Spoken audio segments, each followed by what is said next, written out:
ਅੱਜ ਅਸੀਂ ਆਫਤਾਬ ਇਕਬਾਲ ਸਾਹਿਬ ਦੀ ਗੱਲ ਕਰਾਂਗੇ। ਆਖਰ ਇਹਦੇ 'ਚ ਗਲਤੀ ਕੀ ਹੈ ਮੇਰੇ ਦੋਸਤੋ? ਇਹਨੂੰ ਕਿਉਂ ਫਨਕਾਰ ਛੋੜ ਕੇ ਟੁਰ ਜਾਂਦੇ?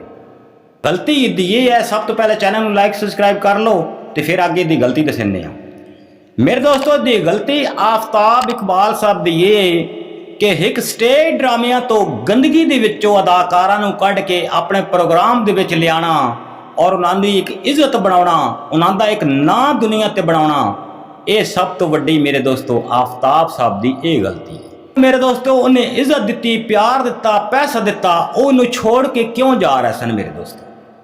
मेरे दोस्तों छोड़ के वो इस वजह तो जा रहा है सन नूं कि हो सकता ये पैसे कम देंदा होवे ते अमसाया पैसे ज़्यादा देंदा होवे। पता मेरे दोस्तों पैसे का दौर है, लेकिन उन्होंने ये नहीं सोच आई कि जिस इंसान ने सानू इतनी इज्जत दी, इतना प्यार दिता, एक गंदगी चो कढ़ के जिथे इज्जत नहीं सी, जिथे सानू कंजर आखदे सन ते सानू अपने स्टूडियो च लिया, एक इज्जत के नाल बिठाया ते साडे एक नाम बनाया, अज असीं उन्नू छोड़ रहे हैं।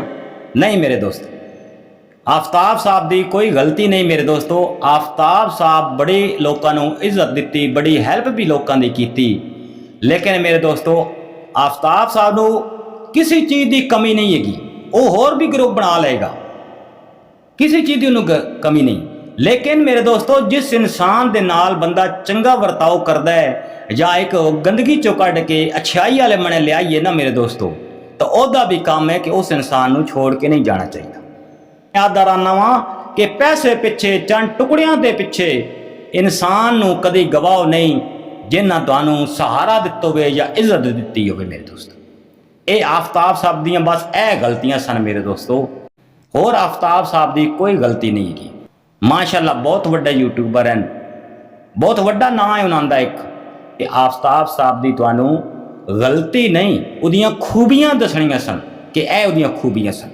एक मेरे दोस्तों छोटी जी मिसाल देना, एक अगर छोटा जिहा यूट्यूबर होवे और वड्डा यूट्यूबर नाल काम करे तो उसका चैनल जिहड़ा छोटा यूट्यूबर होवे उसका चैनल ग्रो कर जाए, अच्छे पैसे कमाउण लग पवे, की जानते हो कि वह वड्डा यूट्यूबर नूं छोड़ देगा या उदियां बुराइयां करेगा? नहीं मेरे दोस्त, तेरा सहारा बनया है वो वड्डा यूट्यूबर, जिस तरह उन्हां दा आफताब इकबाल साहब बने सन सहारा। एक गंदगी चो कढ़ के उन्हें स्टेज ड्रामिया चो ते अपने प्रोग्राम चो लिया, अपने स्टूडियो लिया तो उन्होंने इज्जत दी नहीं आई। आफताब इकबाल साहब दियां दोवें गल्लां तुहानूं दस दित्तियां ने, गलती भी दस दी है और उहदियां खूबियां भी दस दित्तियां मेरे दोस्त। और जिन्हां नाल उसो चंगे काम कीते या जिन्हां उहदे नाल बुरे काम कीते वो भी तुहाडे सामने खोल के रख दित्ते। इस दी वजह तो आफताब इकबाल नूं लोग छोड़ के टुर जाते। जो कुछ आप कमाउण लग पवीए ना, वो पंजाबी की एक छोटी जी मिसाल है, जो औरत आटा गुनण लग पवे ना तो आदि ये तो मैनू पहले पता होंदा सी, तो पहले उन्होंने ये भी नहीं सी होंदा आटा आदे कि अज वो इंसान जिहड़े छोड़ के टुर गए ना, वो आदे ने तो सानू पहले पता ही। आफताब साडे नाल की करना ही, उन्हें साडी किहड़ी हैल्प की ना मेरे दोस्त। यह छोटी जी वीडियो बनाइए, अगर वीडियो पसंद लगी होवे आफताब इकबाल साहब के हवाले नाल चैनल नूं लाइक सब्सक्राइब जरूर कर दे। अल्लाह सोने के हवाले अपना ढेर सारा ख्याल रखिया है, दुआवां याद रखिया है।